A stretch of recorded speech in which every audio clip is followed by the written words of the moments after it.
Hello, this is Verlene Bennett with Hope for the Journey. A legacy of prayer.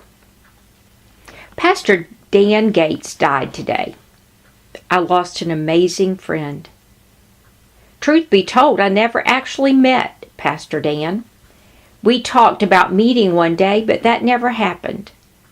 I did speak to Pastor Dan once on the phone. Our only other contact was through email. He was a dear friend and prayer warrior for my family.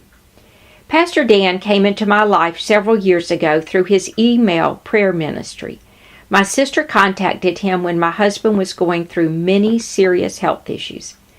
Pastor Dan began to email prayers for our family to us through his e-prayer ministry.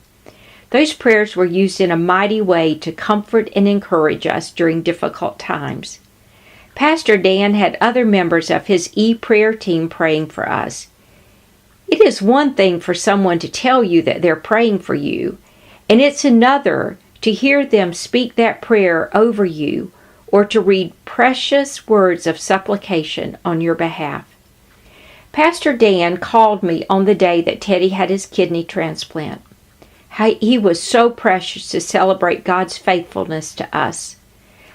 Pastor Dan learned in January of 2010 that he had cancer. During his illness, I would send Pastor Dan cards, and we prayed for him and his family every day. What a prayer warrior friend. I will miss his friendship and his e-prayer ministry greatly. God does great things, such as placing Pastor Dan in my life during a season of difficulty.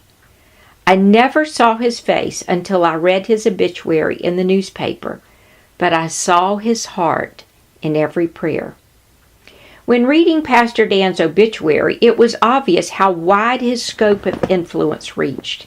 He not only served as the pastor of East Highlands Methodist Church in Columbus, he ministered to the city of Columbus at large and then went beyond the city gates to the ends of the earth with his e-prayer ministry.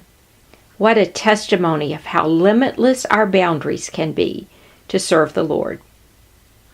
Are you leaving a legacy of prayer? Have you had a Pastor Dan in your life? Could you be someone's prayer warrior friend? When someone asks you to pray for them, do you pray for them? What are your ministry boundary lines? Can you see how you might widen your boundaries for ministry? Pastor Dan has left a legacy of prayer. I can only guess how many people such as me were impacted by the e-prayer ministry started by Pastor Dan. There's power in prayer. There's power in praying with and for someone in need.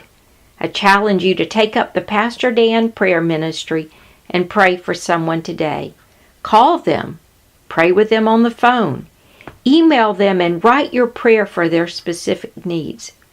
Pastor Dan never prayed a generic prayer for our family. His prayer were for the specific needs we were facing at that time. I thank you, God, for I thank you for Pastor Dan teaching me through example the power of prayer and the unlimited boundaries of our ministry for the Lord. Philippians 1:3-4 says, I thank my God in all remembrances of you, always offering prayer with joy in my every prayer for you all. Revelation 5:8 says, and when he had taken the book, the 4 living creatures and the 24 elders fell down before the Lamb, each having a harp and a golden bowls full of incense, which are the prayers of the saints.